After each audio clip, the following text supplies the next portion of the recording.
सच्चिदानंद भगवान की जय। कल हम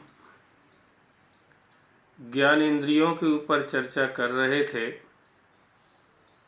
आज कुछ चर्चा कर्म इंद्रियों के ऊपर करेंगे।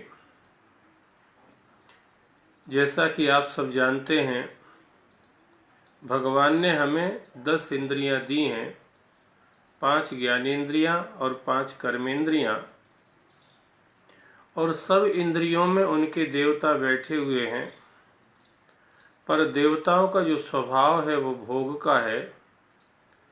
इंद्रिय सुरन न ज्ञान सुहाई, विषय भोग पर प्रीति सदाई। जो इंद्रियों के देवता हैं उनको ज्ञान प्रिय नहीं लगता, उनको भोग प्रिय लगते हैं, क्योंकि देवताओं का स्वभाव ही भोगी है। और स्वाभाविक है, जिसके पास संपत्ति ज़्यादा होगी, सुविधाएं ज़्यादा होंगी, साधन ज़्यादा होंगे और सत्संग जीवन में नहीं होगा तो उसको भोग ही प्यारे लगेंगे।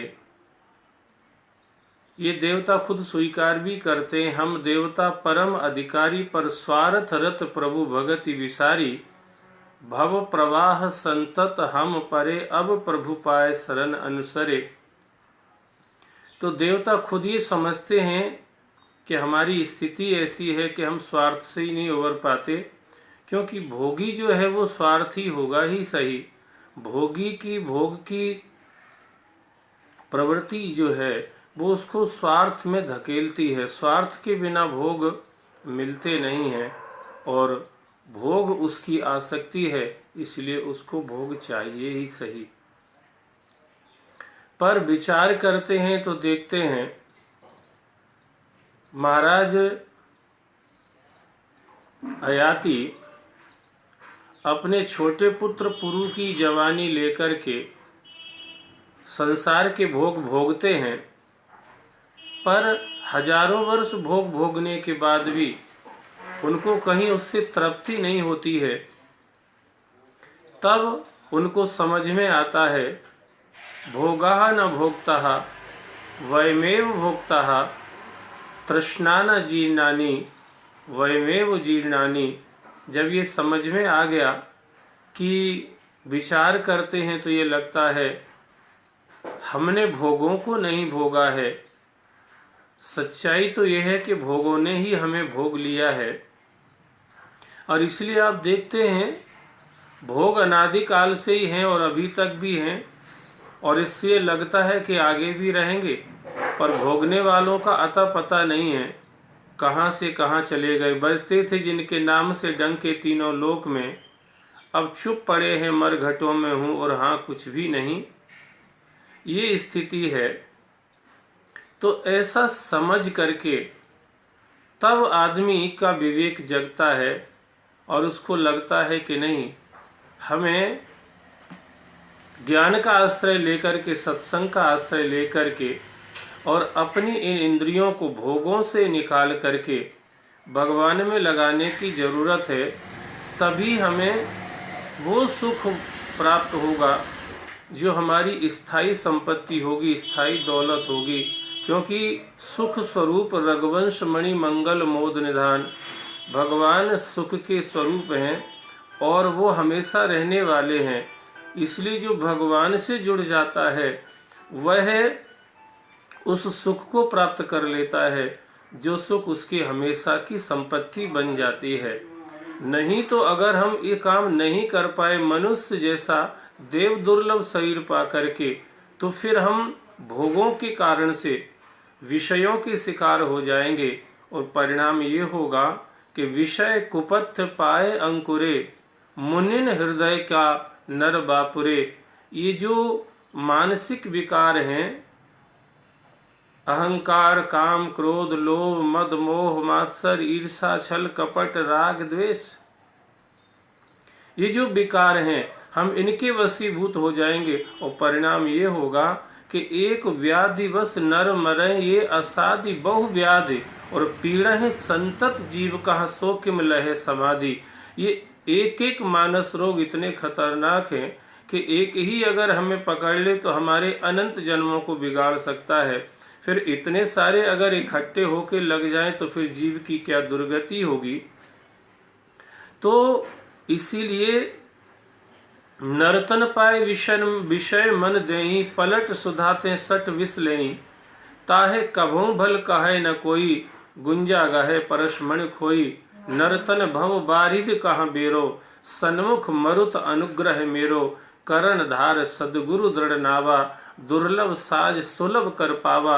जो न तरे भव सागर, नर समाज अस पाए। सो कृत निंदक मंदमती, आत्मा हन गति जाए। ये भगवान स्वयं हमें सावधान कर रहे हैं कि मनुष्य जैसा शरीर पा करके और विषयों की गुलामी करना ये किसी भी तरह से उचित नहीं है।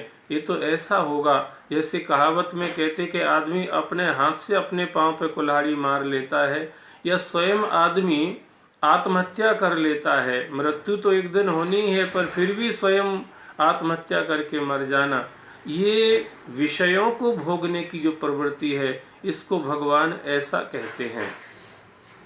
तो क्या किया जाए? सत्संग से जब समझ आती है तो फिर इन्हीं इंद्रियों को हम जो अभी भोग में लगा रहे थे फिर योग में लगाने लग जाते हैं।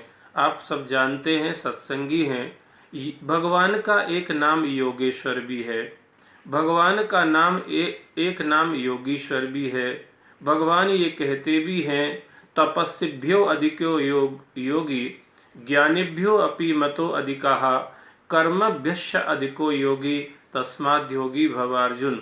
भगवान ये कह भी रहे, आवाहन भी कर रहे हैं, समझा भी रहे हैं कि भैया योगी होना श्रेष्ठ है।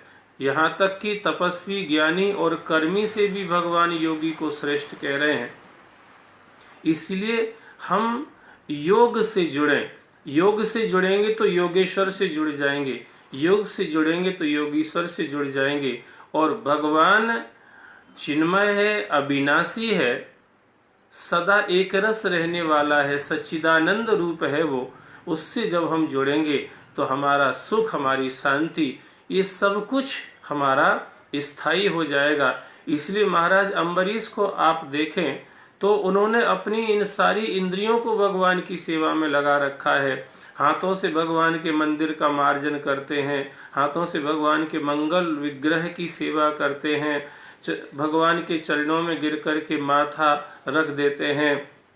भगवान की सेवा के सारे काम अम्बरीश जी महाराज अपने हाथ से ही करते हैं, खुद ही करते हैं।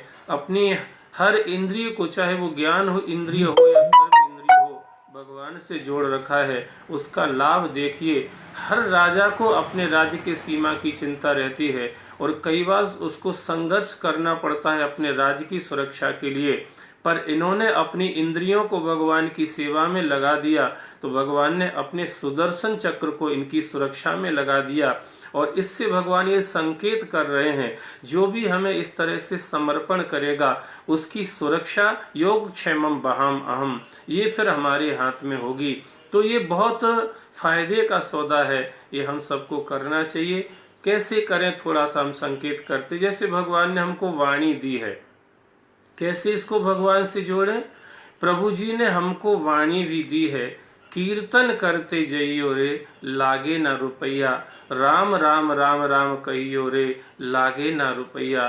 प्रभु जी ने हमको हाथ दिए हैं, सेवा करते जइयो रे लागे ना रुपैया, राम राम राम राम कहियो रे लागे ना रुपैया। प्रभु जी ने हमको पाँव दिए हैं, सत्संग में चले जइयो रे, मंदिर में चले जइयो रे, तीर्थ में चले जइयो रे लागे ना रुपैया, राम राम राम राम कहियो रे लागे ना रुपैया। ये कुछ हमने आपको संकेत किया। आप इसका आश्रय लेकर के अपने जीवन को भगवान से जोड़ने का प्रयास करें। बहुत बहुत धन्यवाद।